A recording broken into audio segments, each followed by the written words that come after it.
What's up, guys? Welcome to Roensch Capital Charts. Today we're taking a look at SoundHound AI stock, ticker symbol SOUN, on a variety of time frames in anticipation of the next trading day, Friday, March 15th. Alright guys, SoundHound AI stock here today. It's down 28 cents a share, minus 3.24%. The stock is down about another 20 cents or so after hours, but listen, as always, you'll hear me say this all the time. After hours, you have to take it with a grain of salt. Volume is so low, okay, that stocks are very easy to bully, and they're also very easy to pump in the after hours. Now, in after hours yesterday, we took a look at this in the SoundHound video from yesterday. We saw higher volume, right, which makes it slightly more definitive. However, it's still after hours, and we talked about that in the video. You know, there's a reason why I always say the test is the morning after opening bell. And we did actually hold the move through pre-market here, at least the majority of it, and then the open hit, and we saw quite a big dump, pop, and fade. Okay, so let's get started here on SoundHound AI by doing our daily ritual, our volume profile analysis on the 5-minute chart. So we're looking to pull out bias here, right? I want to see three things. I want to see big changes in volume that correlate with obvious moves in stock price. Those are the first two. But third, they have to be outside of what is contextual for that time of day on any average day. Okay, so the moves that I'm watching are there. All right. And then I suppose I'm also a little bit interested in this kind of upside move, because really that was the first time in the day when things really shifted, and that ended up being kind of the bottom point of the day, at least as far as the dip and curl back upside into the close. So let's just take a quick look, but really I'm primarily interested in that fade off the open. So interestingly here, we typically expect to see that opening bar. Usually, it's very commonly the case that is by far the highest volume bar on the day, but we actually saw 3 consecutive bars in a context where this should be decreasing quite rapidly, and these were consistently higher on that move downside. Okay, now if we compare that volume to yesterday, you can see just how tremendous that volume was here today. That is just massive volume, and then it got a lot more contextual as the day went on. So listen, if we're not unbiased, what are we doing here? Right? If we're not unbiased, it's useless. It's confirming bias, right? That's all we're doing if we are not unbiased. So the truth is, the bears, you know, we actually saw kind of a decent open. However, then this candle came in with that wick to the upside, which ended up being the regular trading hours high of day. And the truth is, the bears came in and the bears won those 3 candles. That was a statement piece out of the bears off the open. And if you look here, what's interesting is actually basically the entirety of the loss today occurred on those 3 5-minute bars. Now the bulls did come in later, and actually if we get rid of that in there, and let's take a look now at this move, which really kind of changed the feel on the day a little bit there in the early afternoon. The truth is, as far as the volume profile is concerned, I think it would be a force to pull anything out of there. It is semi-contextual based on that big wrench that got thrown into the mix earlier in the day, right? It's kind of a lot to ask for to see that again later in the early in the afternoon when volume is typically going to be very, very low. And we saw that it was very average.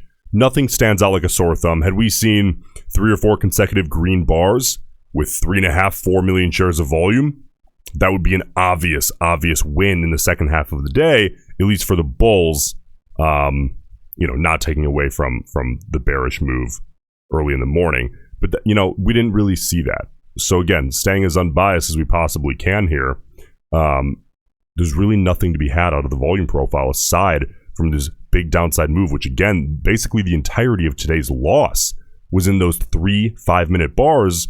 And then the bulls, I mean, kind of held their own throughout the rest of the day, actually. And what I think a lot of people are losing sight of is that the truth is the majority of the loss today was the after hours movement from last night, from Wednesday, you know, afternoon and evening. It's down 3.24% today from the previous close. Take after hours with a grain of salt, right? the less volume there is, the more of a grain of salt we take it with. But listen, even if there's an earnings event, even if there's big movement on reasonable volume like we saw last night, it's still the after hours, and the real test is always going to be the bell. But I mean, really, the truth is today wasn't nearly as much of a slaughter as it looks when you consider that the closing price was only 28 cents higher than today. Let's move on now to the 30-minute chart and take a look at our self-fulfilling prophecy psychological levels that I'm going to be watching here come tomorrow, Friday.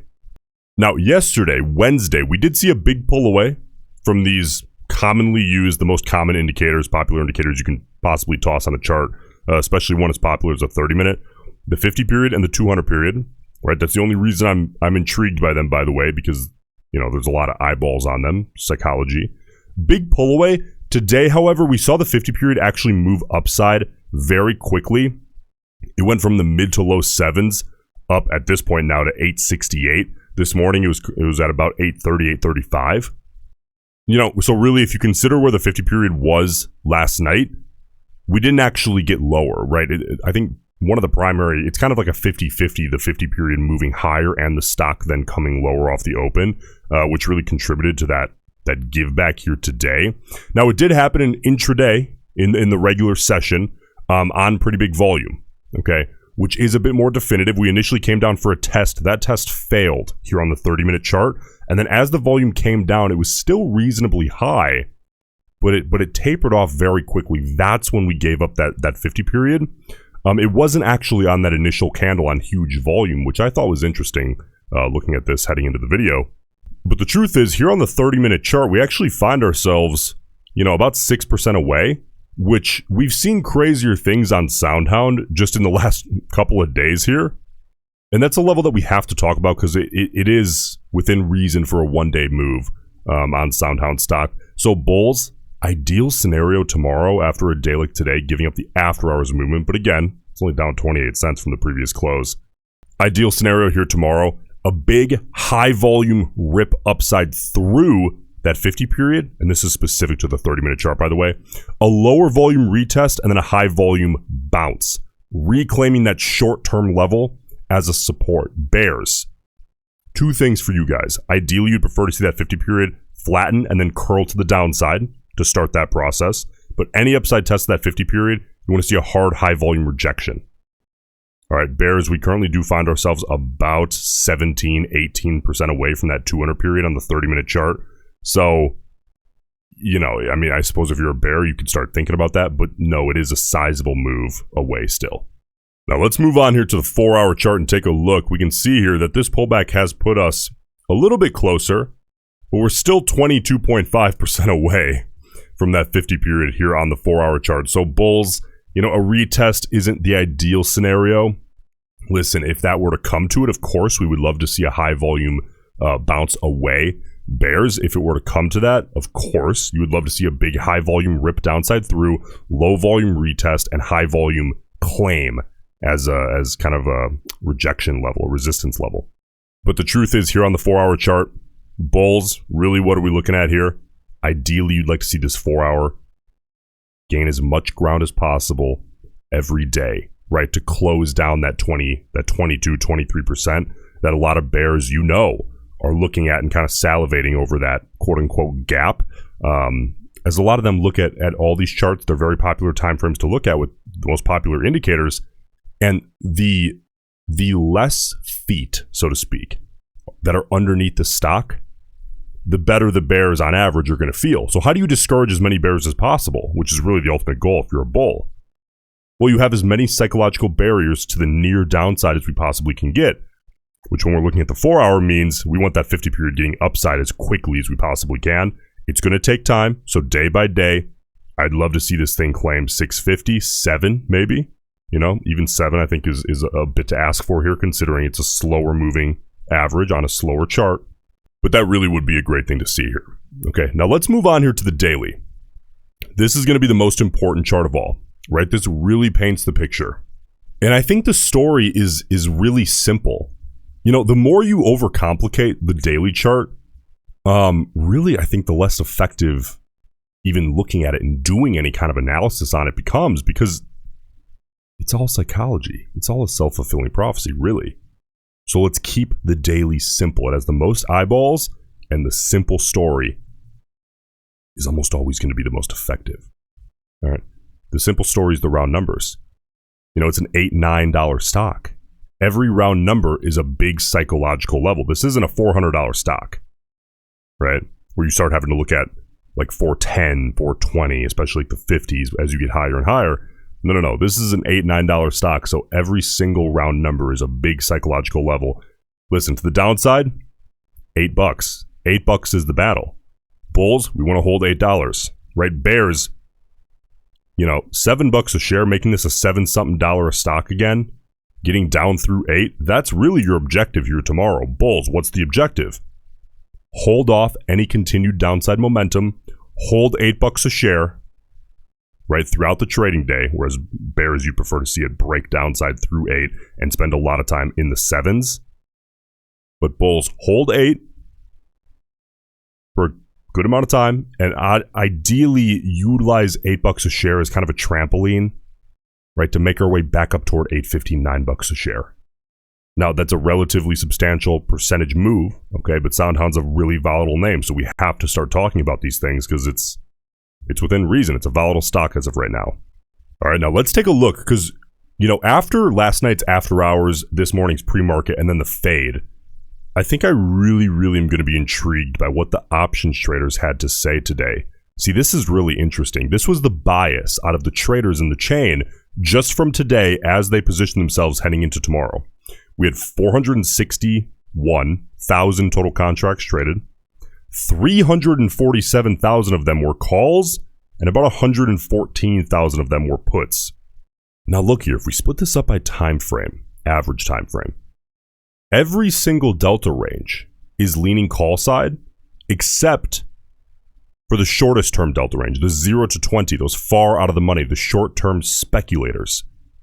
That one had about 32,000 calls and about 47,000 puts, whereas the remainder of the delta ranges, 4 out of 5, are leaning call heavy. And what's interesting is you start going more to the midterm, the at the monies, and the on average longer term sentiment, the in the monies and deep in the monies. Some of those are going to be leaps, right? Those expensive contracts. I'm actually or more expensive than the out of the monies, of course. I'm very interested to see. We saw 85,000 contracts of volume at the 81 to 100 delta. Those are going to be, on average, the most expensive contracts out of all of them, and it has the second highest volume.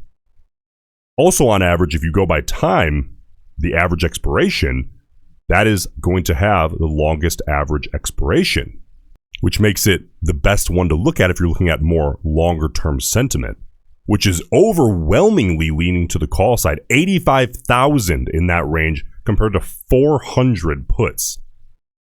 Really interesting stuff. The long-term, very decisive today from the options traders.